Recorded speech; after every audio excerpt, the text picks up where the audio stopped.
आप देख रहे हैं फटाफट खबरें। फटाफट खबरों के लिए बने रहिए हमारे साथ टीवी 20 न्यूज पर।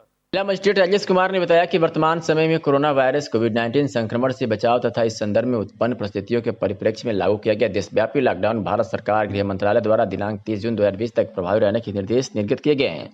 इसी क्रम में उत्तर प्रदेश शासन द्वारा धार्मिक पूजा स्थलों, कार्यालय स्थल, मॉल, होटल एवं रेस्टोरेंट को खोलने हेतु केंद्रीय स्वास्थ्य एवं परिवार कल्याण मंत्रालय द्वारा जारी एसओपी के क्रम में दिशा निर्देश जारी करते हुए इन्हें 8 जून 2020 से लागू कराए जाने हेतु निर्देशित किया गया है।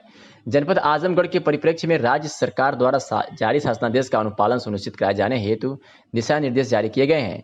उन्होंने बताया कि राजस्व विभाग के अधीन समस्त न्यायालयों, नायब तहसीलदार न्यायालय से लेकर राजस्व परिषद न्यायालय तक तथा चकबंदी विभाग के सभी न्यायालय की कार्यवाही दिनांक 22 जून 2020 से पुनः प्रारंभ किए जाने की अनुमति प्रदान की गई है। जिगनी जयनगर बाजार स्थित एक प्राइवेट अस्पताल में प्रसूता की ऑपरेशन के बाद अत्यधिक रक्तस्राव के चलते मौत हो गई। प्रसूता की मौत के बाद परिजन व बाजारवासी डॉक्टर पर लापरवाही का आरोप लगाते हुए आक्रोशित हो उठे हैं और हंगामा शुरू कर दिया है। सूचना के 3 घंटे बाद मेहनगर थाना पुलिस मौके पर पहुंची और परिजनों को समझाने का प्रयास किया, लेकिन परिजन एसडीएम को बुलाने की मांग पर अड़े हुए थे। तो ही महिला डॉक्टर अस्पताल छोड़कर फरार हो गई थी। बता दें कि जिगनी जयनगर निवासी 33 वर्षीय मोनिका पत्नी सिद्धार्थनाथ की डिलीवरी होनी थी। पति मुंबई में रहता है। सोमवार को दिन में प्रसव पीड़ा होने पर परिवार के लोग उसे बाजार स्थित एक प्राइवेट अस्पताल लेकर आए। यहां डॉक्टर ने जांच के बाद बच्चे के टेढ़ा होने की बात कहकर ऑपरेशन से डिलीवरी कराने को कहा। डॉक्टर कहने पर परिजन ऑपरेशन के लिए तैयार हो गए। इसके बाद महिला डॉक्टर ने ऑपरेशन का डिलीवरी करा दिया। बच्चे का जन्म हुआ जो पूरी तरह से स्वस्थ है, लेकिन प्रसूता की अत्यधिक रक्तस्राव के चलते हालत बिगड़ने लगी। आरोप है कि डॉक्टर ने ध्यान नहीं दिया, न ही कहीं रेफर किया। अपने स्तर से इंजेक्शन आज देती रही। सुबह 11:30 बजे प्रसूता ने दम तोड़ दिया। इसके बाद परिजन अस्पताल प्रशासन पर आक्रोशित हो उठे और मौके पर ही हंगामा शुरू कर दिया। बाजार के लोग भी परिजन के साथ खड़े हो गए और डॉक्टर पर लापरवाही का आरोप लगाया। प्रसूता की मौत के बाद हो रहे हंगामे के बीच महिला डॉक्टर मौके से फरार हो गई। कोविड-19 के कारण हुए लॉकडाउन से लेकर अनलॉक होने के बाद अभी तक बाल चौपाल आनंद भोग मुहिम के तहत जरूरतमंदों की जा रही हर संभव मदद में विशेष रूप से कोरोना वैश्विक महामारी के कारण आर्थिक मंदी की मार झेल रहे जरूरतमंद लोगों और गरीब मजदूर परिवारों की, गर्भवती महिलाओं के साथ साथ 6 महीने से छोटे बच्चों और उनकी मां को पर्याप्त कैलोरी युक्त भोजन, फल, दूध, मेवा के संग चिकित्सक की सलाह पर आयरन, कैल्शियम की टैबलेट, सिरप आदि उपलब्ध करवाने के उद्देश्य से मुहिम संयोजक police दंपत sub inspector Anoop Mishra, अपूर्व और रीना पांडे ने जननी सेवा मुहिम की आज शुरुआत की। सब इंस्पेक्टर रीना पांडे और अनूप मिश्रा अपूर्व ने आज सरोजनी नगर, शांति नगर, ट्रांसपोर्ट नगर, इंद्रपुली, भोलाखेड़ा, कनौसी क्षेत्र में गर्भवती गरीब महिलाओं के साथ साथ अन्य महिलाओं और बालिकाओं को पौष्टिक आहार के लिए चिकित्सीय परामर्श के अनुसार आयरन, कैल्शियम सहित आवश्यक चीज उपलब्ध कराया। 6 माह से छोटे 15 बच्चों के लिए नियमित दूध की व्यवस्था करवाई। इस सेवा के तहत आज 145 महिलाओं और 25 बालिकाओं को स्वास्थ्य संबंधित मदद दी गई। सब इंस्पेक्टर रीना पांडे ने लड़कियों, महिलाओं और गर्भवती महिलाओं को पौष्टिक आहार लेने की सलाह देते हुए कहा कि वे लोग नियमित भोजन में पौष्टिकता के लिए हरी सब्जी, चुकंदर, पालक, दाल, दूध, अनार आदि का सेवन करें ताकि खून की कमी से एनीमिया न होने पाए। कैल्शियम और विटामिन डी की कमी से होने वाले रोगों की जानकारी और बचाव के बारे में भी उपाय बताया। मुख्य चिकित्सा अधिकारी डॉक्टर ए.के. मिश्रा ने बताया कि 2 और कोरोना मरीजों की पॉजिटिव जो रिपोर्ट थी वो अब स्वस्थ हो चुके हैं। इसके बाद उन्हें डिस्चार्ज किया गया है। इस प्रकार अब तक कुल 180 कोरोना पॉजिटिव मरीज पाए गए हैं। वर्तमान समय में 16 एक्टिव केस हैं। 158 मरीज स्वस्थ होकर डिस्चार्ज हो चुके हैं तथा 6 मरीज की मृत्यु हो चुकी है। उन्होंने बताया कि कुल 16 एक्टिव केस में 8 मरीज L1 अस्पताल महामृत्युंजय डेंटल कॉलेज इटौरा व 6 मरीज L3 पीजीआई चकरपानपुर में भर्ती कराया कर इलाज किया जा रहा है तथा 2 कोरोना पॉजिटिव मरीज को इलाज के लिए बीएचयू रेफर किया गया है। हमारे साथ मुख्य चिकित्सा अधिकारी डॉक्टर ए.के. मिश्रा ने बताया कि अब तक कुल 5,384 जांच रिपोर्ट प्राप्त हुई है, जिसमें कुल 5,204 जांच रिपोर्ट नेगेटिव और 180 जांच रिपोर्ट पॉजिटिव है। इसी प्रकार आज 23 जून 2020 को 149 सैंपल जांच के लिए कलेक्ट किया गया है। अब तक कुल 5,728 सैंपल जांच के लिए कलेक्ट किए गए हैं, जिसमें से 5,384 की जांच रिपोर्ट प्राप्त हुई है और अभी 344 जांच रिपोर्ट प्रतीक्षारत है। मुख्य चिकित्सा अधिकारी डॉक्टर के मिश्रा ने बताया कि पूर्व प्रेषित सैंपल्स में से 18 व्यक्तियों की जांच रिपोर्ट पॉजिटिव प्राप्त हुई है, जिसमें से शहर के विभिन्न क्षेत्रों के सब रहने वाले हैं। सीएमओ ने बताया कि संबंधित तहसीलों से रिपोर्ट प्राप्त होने के उपरांत कंटेनमेंट जोन घोषित होगा। उन्होंने बताया कि अब इस प्रकार अब तक कुल 198 कोरोना पॉजिटिव मरीज पाए गए हैं। वर्तमान समय में 34 एक्टिव केस हैं, 158 मरीज स्वस्थ होकर डिस्चार्ज हो चुके हैं तथा 6 मरीज की मौत हो चुकी है। जिलाधिकारी राजेश कुमार की अध्यक्षता में कार्यालय कक्ष में जनपद के व्यापार मंडल के सदस्यों के साथ बैठक संपन्न हुई। इस अवसर पर जिलाधिकारी ने बताया कि जनपद में आज कोविड-19 से संक्रमित 18 मरीज पाए गए हैं। इस संवेदनशीलता को देखते हुए पूरे जनपद में दुकानों को खोलने और बंद करने के समय एवं क्रम में परिवर्तन किया जा रहा है। जिलाधिकारी ने बताया कि अब कल दिनांक 24 जून 2020 से संपूर्ण जनपद में सोमवार, बुधवार और शुक्रवार को सड़क के पूर्व और उत्तर पटरी की दुकानें खुलेंगी तथा मंगलवार, बृहस्पतिवार तथा शनिवार को पश्चिम और दक्षिण पटरी की दुकानें खुलेंगी। यह आदेश संपूर्ण जनपद में सभी दुकानों के लिए होगा। केवल सब्जी, दूध और दवा की दुकानों को छोड़कर जिलाधिकारी ने बताया कि रविवार को जनपद की संपूर्ण दुकानें पूर्णतः बंद रहेंगी। केवल दवा, सब्जी और दूध की दुकानें खुलेंगी तथा रविवार के दिन पूरे बाजार को नगर पालिका द्वारा सैनिटाइज कराया जाएगा। जिलाधिकारी ने बताया कि जब एक पटरी की दुकानें खुलेंगी, जब दूसरी पटरी की दुकानों के सामने पार्किंग बनाया जाए। सभी दुकानदार अपनी दुकानों के सामने गोला बनाकर सोशल डिस्टेंसिंग का पालन करें। सभी दुकानें प्रातः 10 बजे से साय 7 बजे तक खुलेंगी। केवल सब्जी, दूध और दवा की दुकानों को छोड़कर बाकी दुकानें खुलेंगी। इस अवसर पर पुलिस अधीक्षक प्रोफेसर त्रिवेदी सिंह, अपर जिलाधिकारी प्रशासन नरेंद्र सिंह, एसपी सिटी सहित व्यापार मंडल के प्रतिनिधि सदस्य उपस्थित रहे। पूरे प्रदेश में 2020-21 में जुलाई के प्रथम सप्ताह में तिथि निर्धारित कर 25 करोड़ पौधे लगाए जाने का लक्ष्य है। इस परिप्रेक्ष्य में जनपद आजमगढ़ में 43,51,730 पौधारोपण किया गया। माफ कीजिएगा, किया जाना है। 2020-21 में किए जाने वाले पौधारोपण के लक्ष्य हेतु बनाए गए माइक्रो प्लान की समीक्षा जिलाधिकारी राजेश कुमार द्वारा कलेक्ट्रेट सभागार में की गई। जिलाधिकारी ने सभी संबंधित विभागों को सख्त निर्देश दिए कि अपने माइक्रो प्लान के अनुसार गड्ढों की खुदाई एवं मांग पत्र 2 दिन के अंदर पूर्ण कर लें तथा मांग पत्र के अनुसार पौधों का उठान भी प्रारंभ कर लें, जिससे कि समय के अंदर पौधों का उठान हो सके। जिलाधिकारी ने सभी नगरपालिका, नगर पंचायतों के अधिशासी अधिकारियों को निर्देश दिए कि शहर एवं नगर क्षेत्रों में रोड के किनारे एक पटरी पर एक ही किस्म के पौधों का रोपण करें, जिसमें गुलमोहर, कचनार, अमलतास को प्राथमिकता दें। पूरे प्रदेश में 2020-21 में जुलाई के प्रथम सप्ताह में तिथि निर्धारित कर 25 करोड़ पौधे लगाए जाने का लक्ष्य है। इस परिप्रेक्ष्य में जनपद आजमगढ़ में 43,51,730 पौधारोपण किया गया। माफ कीजिएगा, किया जाना है। 2020-21 में किए जाने वाले पौधारोपण के लक्ष्य हेतु बनाए गए माइक्रो प्लान की समीक्षा जिलाधिकारी राजेश कुमार द्वारा कलेक्ट्रेट सभागार में की गई।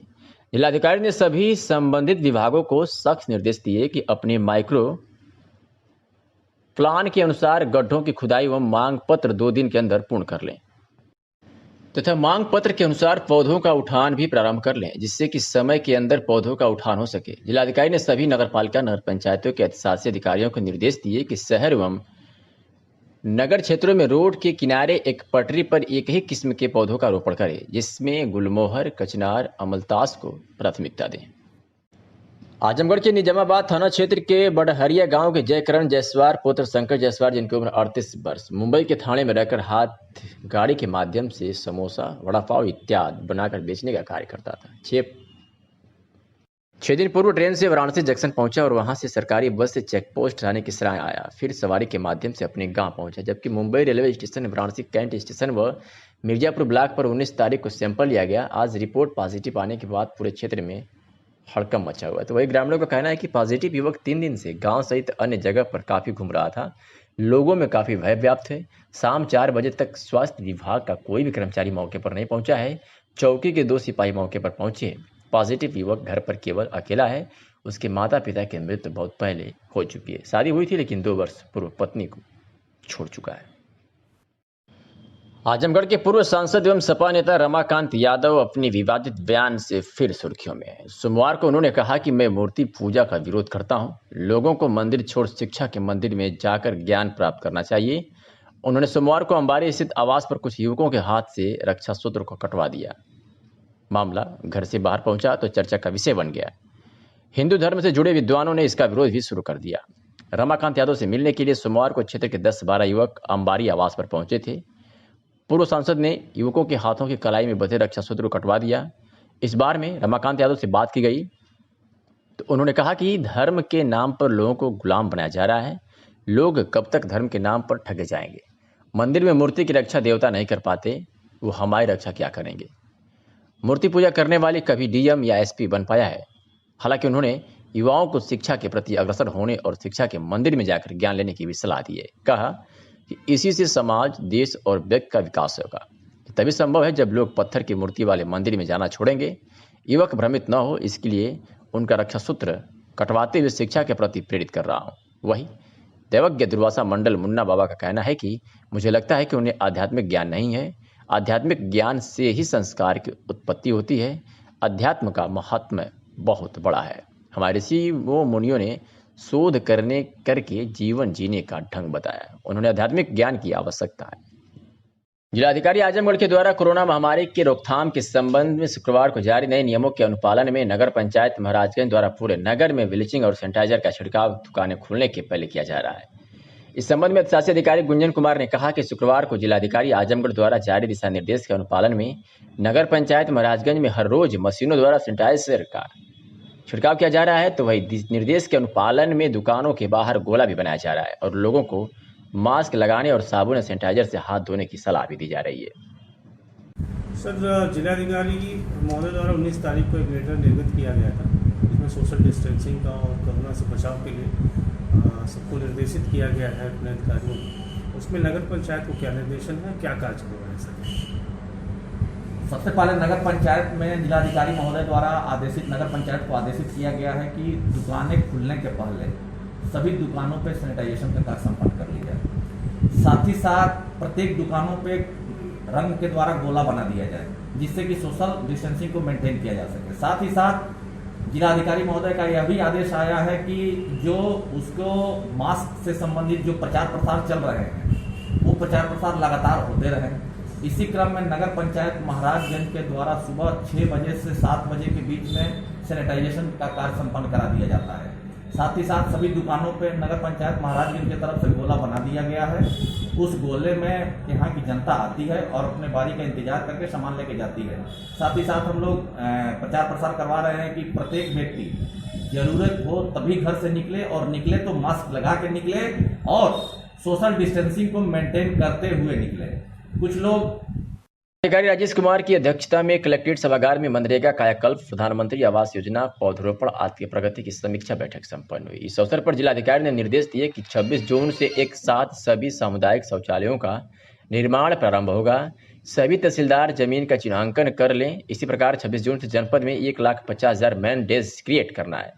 सभी ग्राम पंचायतों में कायाकल्प के कार्यों को प्राथमिकता से आधार पूर्ण कराएं तथा जो भी प्रधानमंत्री आवास अपूर्ण है उन्हें पूर्ण कराएं। जिलाधिकारी ने सभी खंड विकास अधिकारियों एवं संबंधित विभागों को निर्देश दिए कि 26 जून से लक्ष्य के अनुरूप कार्य करें, लोगों को कार्य उपलब्ध कराएं। इस अवसर पर मुख्य विकास अधिकारी आनंद कुमार शुक्ला, समस्त खंड विकास अधिकारी सहित संबंधित अधिकारी उपस्थित रहे। नमस्कार, मैं हूं अशोक वर्मा। आप देख रहे हैं टीवी 20 न्यूज। देश और प्रदेश की खबरें देखने के लिए बने रहिए हमारे साथ। महराजगंज थाना क्षेत्र के सिकंदरपुर आयमा गांव में दो समुदायों के बीच विवाद का मामला अभी थमा ही नहीं था कि इस बीच बीते शनिवार की रात गांव के सादिया बानो पत्नी ने निसार के मुर्गी फार्म का ताला तोड़कर चोरों ने जनरेटर, मोटर, इन्वर्टर, बैटरी, पंखा सहित स्टेबलाइजर व साइकिल सहित लगभग 1 लाख रुपए का सामान पर हाथ साफ कर दिया है। इस चोरी के संबंध में फार्म मालिक ने लोगों से अपने स्तर से छानबीन कर रविवार को चोरी में प्रयुक्त वाहन चालक सहित 3 आरोपियों के विरुद्ध स्थानीय थाने पर नामजद तहरीर दिया था, जिसके पश्चात पुलिस ने मुकदमा कायम कर लिया है। उक्त चोरी की घटना में सोमवार की रात पुलिस ने थाना क्षेत्र के बरियारपुर गांव निवासी आरोपी प्रवीण यादव उर्फ गोलू और रामू यादव को मुखबिर की सूचना पर गिरफ्तार कर उनकी निशानदेही पर चोरी का माल बरामद कर लिया तथा आरोपियों को जेल भेज दिया है। हालांकि पुलिस के अनुसार एक आरोपी अभी मौके से फरार हो गया है। आपका क्या नाम है? सादिया बानो। क्या मामला हुआ है कल? फार्म पे चोरी हुई है, ताला काट कर सब सामान लेकर चले गए। क्या क्या सामान ले गए? जनरेटर था, मोटर था, इन्वर्टर, बैटरी और पंखा, फराटा पंखा और बाकी सामान और बहुत कुछ था, और ड्रिल मशीन थी और वेल्डिंग मशीन थी, ये सब। और बाकी क्या क्या था मुझे नहीं मालूम, जो मालूम है मैं बता रही हूँ। आपने कंप्लेन पुलिस को किया था? जी। पुलिस कितने समय में कार्रवाई की? आपके यहाँ आई? हमारे यहाँ हम लोग पहुंचे 12 बजे, उसके बाद पुलिस आई। कितने लोगों को गिरफ्तार करी पुलिस ने? 3 लोग। 3 लोगों को गिरफ्तार किया है। उसका नाम आप लोगों ने दिया था? नहीं, आपको मालूम था कि कौन आदमी चोरी किया है? हमको मालूम नहीं था, मगर वो गाड़ी वाला जो पकड़ा गया ड्राइवर, वही सबको बताया। अच्छा, उसने 3 आदमी का नाम लिया? हाँ, वही सबको बता रहा है। जिला मजिस्ट्रेट राजेश कुमार ने बताया कि उत्तर प्रदेश शासन द्वारा धार्मिक पूजा स्थलों, कार्यालय, माल, होटल एवं रेस्टोरेंट को खोलने हेतु केंद्रीय स्वास्थ्य एवं परिवार कल्याण मंत्रालय द्वारा जारी SOP के क्रम में दिशा निर्देश जारी करते हुए इन्हें दिनांक 8 जून 2020 से लागू कराए जाने हेतु निर्देशित किया गया है। जनपद आजमगढ़ के परिप्रेक्ष्य में राज्य सरकार द्वारा जारी शासनादेश का अनुपालन सुनिश्चित कराए जाने हेतु दिशा निर्देश जारी किए गए हैं। उक्त निर्देश में कार्यालयों के खुलने हेतु निर्धारित SOP के अनुपालन के अतिरिक्त जिन कार्यालयों में आमजन का अपनी विभिन्न लाभार्थी परक योजनाओं से लाभ प्राप्त करने के संबंध में अथवा अन्य कारणों से नियमित रूप से आवागमन बना रहता है। जनपद के ऐसे प्रत्येक कार्यालय जिनमें आमजन का सामान्य आवागमन होता है, उनमें लोक संबोधन प्रणाली के माध्यम से कोविड-19 संक्रमण के रोकथाम हेतु शासन द्वारा सुझाए गए सभी उपायों का व्यापक प्रचार प्रसार सुनिश्चित कराया जाएगा। इस संबंध में प्रत्येक जनपद, तहसील, विकासखंड स्तरीय कार्यालय जिनमें आमजन का सामान्य आवागमन होता है द्वारा अनुपालन आख्या तत्काल प्रस्तुत की जाएगी। जिला मजिस्ट्रेट राजेश कुमार ने बताया कि उत्तर प्रदेश शासन द्वारा धार्मिक पूजा स्थलों, कार्यालय, माल, होटल एवं रेस्टोरेंट को खोलने हेतु केंद्रीय स्वास्थ्य एवं परिवार कल्याण मंत्रालय द्वारा जारी SOP के क्रम में दिशा निर्देश जारी करते हुए इन्हें दिनांक 8 जून 2020 से लागू कराए जाने हेतु निर्देशित किया गया है। जनपद आजमगढ़ के परिप्रेक्ष्य में राज्य सरकार द्वारा जारी शासनादेश का अनुपालन सुनिश्चित कराए जाने हेतु दिशा निर्देश जारी किए गए हैं। उक्त निर्देश में कार्यालयों के खुलने हेतु निर्धारित SOP के अनुपालन के अतिरिक्त जिन कार्यालयों में आमजन का अपनी विभिन्न लाभार्थी परक योजनाओं से लाभ प्राप्त करने के संबंध में अथवा अन्य कारणों से नियमित रूप से आवागमन बना रहता है। जनपद के ऐसे प्रत्येक कार्यालय जिनमें आमजन का सामान्य आवागमन होता है, उनमें लोक संबोधन प्रणाली के माध्यम से कोविड-19 संक्रमण के रोकथाम हेतु शासन द्वारा सुझाए गए सभी उपायों का व्यापक प्रचार प्रसार सुनिश्चित कराया जाएगा। इस संबंध में प्रत्येक जनपद, तहसील, विकासखंड स्तरीय कार्यालय जिनमें आमजन का सामान्य आवागमन होता है द्वारा अनुपालन आख्या तत्काल प्रस्तुत की जाएगी।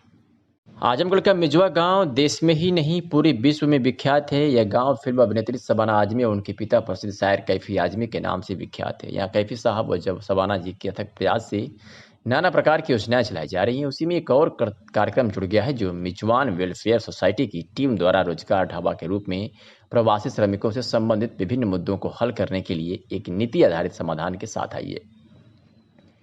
MWS रोजगार ढाबा स्थानीय नौकरियों, सरकारी योजनाओं, स्वास्थ्य योजनाओं और आजीविका के लिए विकल्पों की जानकारी प्रदान करने और असुरक्षित प्रवासन और बेरोजगारी को कम करने के लिए एक गांव सूचना विनिमय केंद्र है।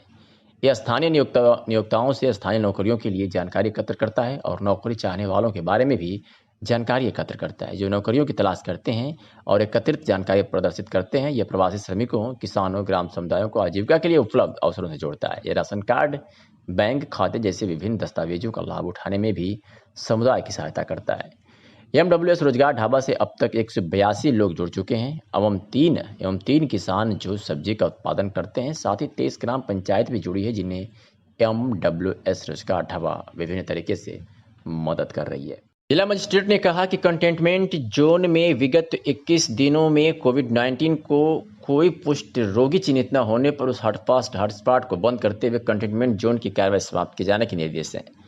तत्क्रम में मुख्य चिकित्सा अधिकारी की आख्या के आधार पर पिछले 21 या उससे अधिक दिवसों से कोविड-19 को कोई पुष्ट रोगी न होने चिन्हित होने के कारण पोस्ट ऑफिस की गली हरा की चुंगी, मजरा कोहराना, राजस्व ग्राम जिवली, मोहल्ला तेलीपुर, वार्ड नंबर 8 गांधीनगर, राजस्व ग्राम बघरवा, अनुसूचित जात बस्ती, राजस्व ग्राम ओचाडी, सलेमपुर, सगड़ी, प्रजापतपुरवा, यादवपुरवा, चाणकपुर, चौहान बस्ती, पहाड़पुर, क्षत्रिय बस्ती, चौहान बस्ती, बड़कापुरा, चौरसिया मजरा, राजस्व ग्राम बीकापुर, राजस्व ग्राम अराजी, अजगरा मगरवी सगड़ी को बंद करते हुए कंटेनमेंट जोन की कार्रवाई समाप्त की गई है।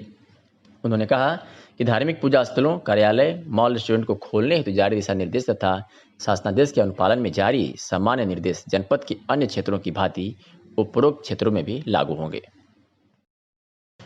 आजमगढ़ जिला के सगड़ी तहसील के अजमतगढ़ ब्लॉक के ग्राम पंचायत मसोना के ग्राम प्रधान अजित राय सगड़ी तहसील के पहले ऐसे प्रधान हैं जिन्होंने कोरोना से लड़कर समाचार कलेक्शन करके समाज तक खबर देने वाले पत्रकारों को सैनिटाइजर और मास्क देकर सम्मानित किया है। उन्होंने कहा है कि जिस कोरोना महामारी के इस दौर में जिन पत्रकारों ने अपनी जान को जोखिम में डालकर समाचार कलेक्शन करके समाज को खबर देते हैं, उन पत्रकारों की खोज खबर लेने वाला आज कोई नहीं। उन्होंने कहा कि लोकतंत्र के चौथे स्तंभ कहे जाने वाले ग्रामीण अंचल के पत्रकारों को जनप्रतिनिधियों और प्रशासनिक अधिकारियों तथा सरकार की तरफ से कोई भी सुविधा उपलब्ध नहीं है। फिर भी ग्रामीण अंचल के पत्रकार निडर होकर अपनी जान हथेली पर रखकर समाज की समस्या सरकार तक और सरकार का संदेश समाज तक पहुंचाने का कार्य करता है। इसलिए सरकार और जनप्रतिनिधियों को इन ग्रामीण अंचल के पत्रकारों की मदद के लिए जरूर कुछ न कुछ करना चाहिए। इसी कड़ी में वरिष्ठ पत्रकार अजीत बहादुर श्रीवास्तव ने कहा कि अजीत राय ने जो कदम उठाया है वो सराहनीय है। इनके रास्ते पर सभी जनप्रतिनिधियों को चलकर